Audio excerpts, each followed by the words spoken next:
आपको ले चलो राज्यसभा, जहां पर गृह मंत्री अमित शाह क्या कुछ कह रहे, सुनिए। सदन को पूरा देश देखता है, इसलिए देश के सामने कोई गलतफहमी न हो जाए, इसलिए मैं स्पष्टता करने के लिए खड़ा हुआ। दोषारोपण हुआ या जानकारी के अभाव में मुझे मालूम नहीं है, मगर मुझे स्पष्टता करनी है माननीय महोदय, आपके माध्यम से सदन से और सदन के माध्यम से पूरे देश को। Early warning, early warning, early warning, early warning बोलते ही गए।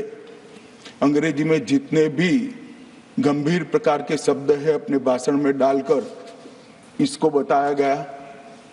मैं सदन के सामने स्पष्टता करना चाहता हूं, 23 जुलाई को केरल सरकार को अर्ली वार्निंग भारत सरकार की ओर से दी गई थी।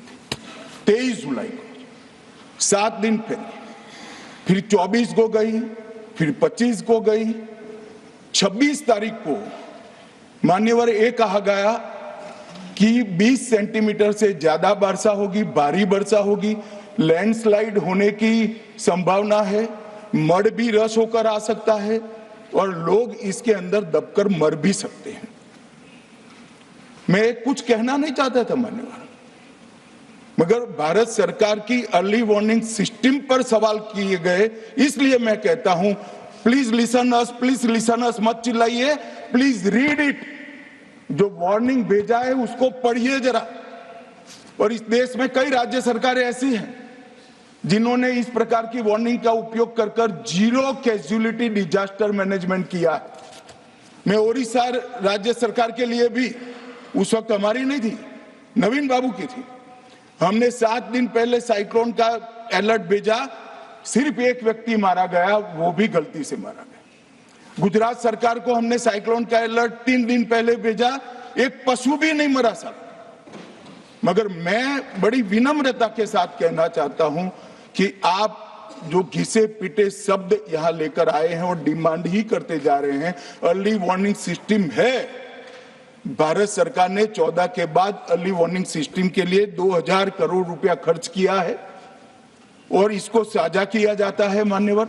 7 दिन पहले हर राज्य को सूचना भेजी जाती है और वो सूचना साइट पर सबके लिए भी उपलब्ध है, मान्य सांसदों के लिए भी उपलब्ध है। मगर कुछ लोगों को है कि यहाँ की साइटें खोलते ही नहीं है, विदेश की ही खोलते हैं। तो अब विदेश में तो इसकी अर्ली वार्निंग सिस्टम आएगी नहीं, हमारी साइट देखनी पड़ेगी मान्यवर। मान्यवर वर्षा, एक मिनट आप सुनो भाई, मैंने ध्यान से आपको सुना है, सुनिए जरा। नो डोंट प्लीज, इस तरह से नहीं चलेगा, सदन है। Facts and figures and details are being imparted. Please, मान्यवर, Honorable Minister. मैं तो उस उद्देश्य से ही कहता हूं इसको सुनकर सभी राज्य अलर्ट हो, अर्ली में अलर्ट हो जाए। मेरा किसी को ताना लगाने का आशय नहीं है। वर्षा के लिए अर्ली वार्निंग सिस्टम है, हीट वेव के लिए है, तूफान के लिए है, चक्रवात के लिए है, यहां तक बिजली के लिए भी अर्ली वार्निंग सिस्टम है, जो 10 मिनट पहले बिजली अक्षांश रेखांक के साथ कहां गिरेगी वो सीधा कलेक्टर को इन्फॉर्म करती, मगर इसका कोई जिक्र नहीं कर रहा है। मैं तो मानता हूं जानकारी का अभाव होगा, जानकारी का अभाव है तो भी ठीक नहीं है, और राजनीति है मान्यवर तो बहुत दुखद है। मान्यवर, कई सारे राज्यों ने इसका उपयोग भी किया है और परिणाम भी आए, और इस अर्ली वार्निंग सिस्टम के तहत मैं आज सदन को बताना चाहता हूं, 23 तारीख को ही मेरे ही अनुमोदन से 9 एनडीआरएफ की टीमें केरल के लिए रवाना हो गई थी कि वहां लैंडस्लाइड आ सकता है। भारत सरकार ने 9 एनडीआरएफ की टीमें विमान से वहां भेजी। मैं पूछ सकता हूं मान्यवर, इतना मुझे पूछते हैं सारे लोग, केरल सरकार ने क्या किया? अनधिकृत लोग रह रहे थे, नहीं रह रहे थे, मगर वल्नरेबल सिचुएशन तो थी। इनको शिफ्ट किया गया क्या? क्यों नहीं किया गया? कौन रोकता था? और शिफ्ट किया तो मरे कैसे? शिफ्ट पहले नहीं किया गया है, बाद में किया गया है। जितना बोलोगे उतना नुकसान होगा।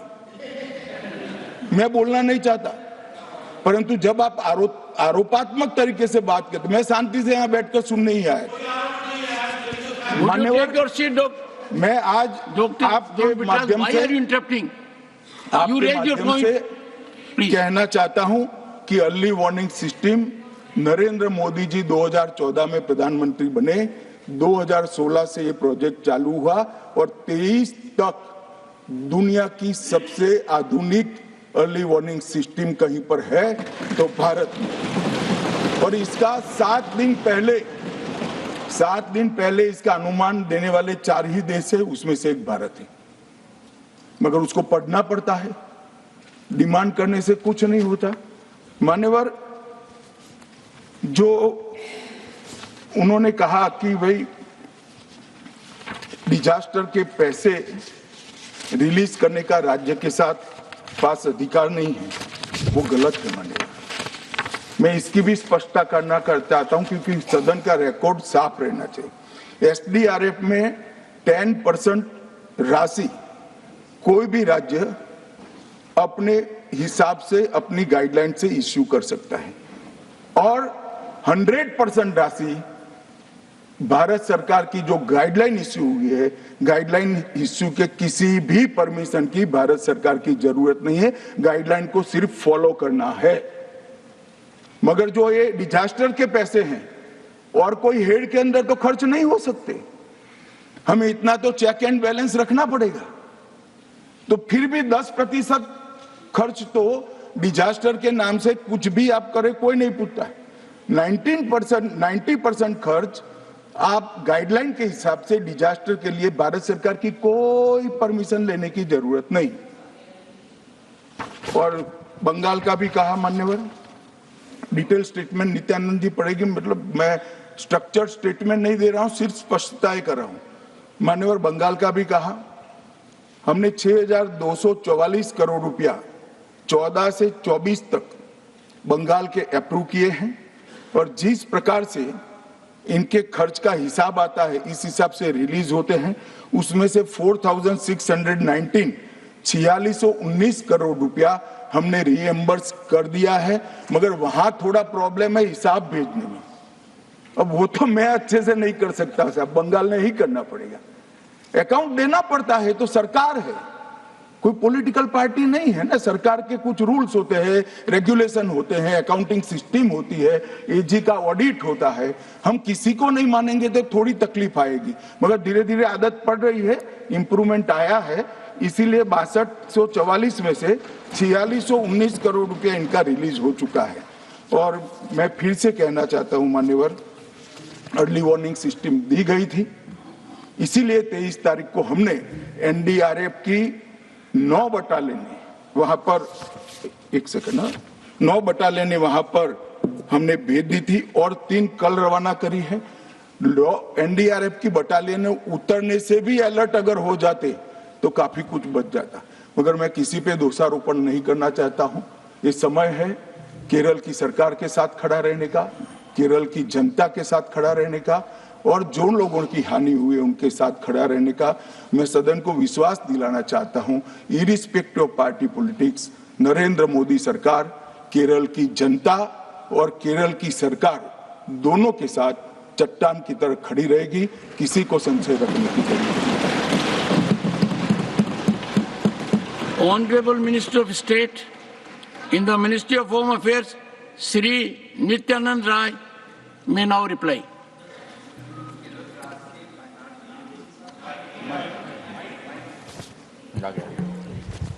केरल राज्य के वायनाड जिले में, जैसा कि मैंने कल सदन में अपने बयान को बताया था कि कल सुबह की शुरुआती घंटों में भूस्खलन की एक दुर्भाग्यपूर्ण घटना घटी।